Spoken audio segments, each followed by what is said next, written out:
ठाणे जिल्ह्यातील बाभगाव येथे विकासाचा एक ऐतिहासिक निर्णय घेण्यात आला। मुख्यमंत्री देवेंद्र फडणवीस यांच्या मार्गदर्शनाखाली शासनाने मल्टी प्रोडक्ट हब उभारण्याला या ठिकाणी मंजुरी दिलेली आहे। याच प्रकल्पासाठी मंजूर झालेल्या जागेच्या सपाटीकरणाला आज सुरुवात करण्यात आली। बाभगाव येथील प्रसिद्ध बिल्डर तसेच सामाजिक कार्यकर्ते राजेश पाटील यांच्यासह महाराष्ट्र राज्य कृषी पणन मंडळाचे अधिकारी व आदिम कातकरी संघटनेच्या पदाधिकारी यांच्या हस्ते श्रीफळ वाढवून या कामाला सुरुवात करण्यात आली। या प्रकल्पासाठी 7.96.80 हेक्टर शासकीय जमीन उपलब्ध करून देण्यात येणार आहे। महाराष्ट्र जमीन महसूल संहिता 1976 तसेच संबंधित नियमानुसार महाराष्ट्र राज्य कृषी पणन मंडळ पुणे यांना भोगवटदार वर्ग 2 या धारणा अधिकाराने विनामूल्य कब्जे हक्काने प्रदान करण्यात येणार आहे। या निर्णयामुळे शेतकऱ्यांना सक्षम बाजारपेठ मिळणार। या संपूर्ण प्रकल्पासंदर्भात महाराष्ट्र राज्य कृषी पणन मंडळाचे सुधीर कोसंगे यांनी प्रसार माध्यमांशी संवाद साधत सविस्तर माहिती दिली। शासनानं आपल्याला जागा दिलेली आहे, साधारणतः 100 एकर जागा दिलेली आहे। 100 एकरमध्ये सुद्धा काही प्रायव्हेट लँड गेलेली आहे, काही शासनाची जागा होती, काही रोडमुळे म्हणजे 3 ते 4 भागामध्ये विभाजन झालेलं आहे। त्यात नदीची बाजू जी आहे त्यात CRZ लाईन आहे, अशामुळे जवळपास 30 ते 40 एकर जमीन बाधित होत होती।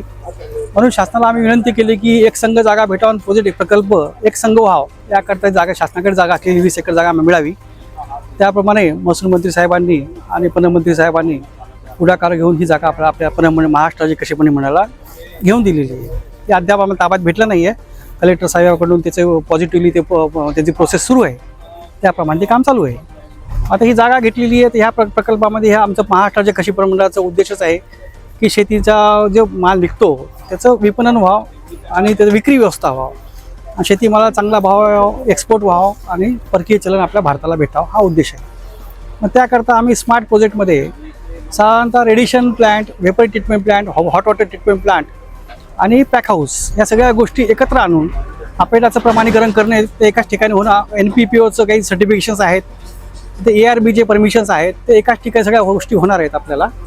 त्याकरता हे एक संघ आणि जी आता जुनी फॅसिलिटी आहे ती वाशीला आहे, ती अतिशय कमी प्रमाणात आहे आणि त्याच्यापेक्षा इथे 4 पटमध्ये ते मोठं काम होणार आहे।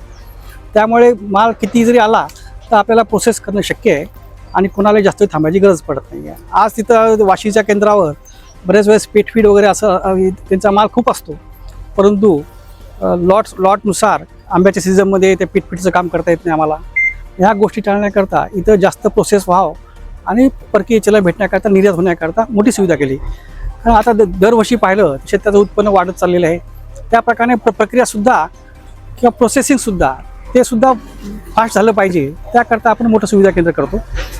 त्याच अनुषंगाने मग ॲग्रीच्या संदर्भातले जे प्रोजेक्ट्स आहेत, म्हणजे कमोडिटी कोस्टर असेल किंवा प्रोसेसिंग प्लांट अजून एक असेल, तर ह्या अनेक गोष्टी करण्याकरता आपली जागा ताब्यात घेतलेली आहे। हे मेन कल्याण जवळ असल्यामुळे वाहतुकीला सोपं आहे, इथून समृद्धी महामार्ग जवळ आहे, एअरपोर्टसुद्धा जवळ आहे, सगळ्या गोष्टी ॲक्सेस या जवळ असल्यामुळे ही जागा मोक्याची आहे।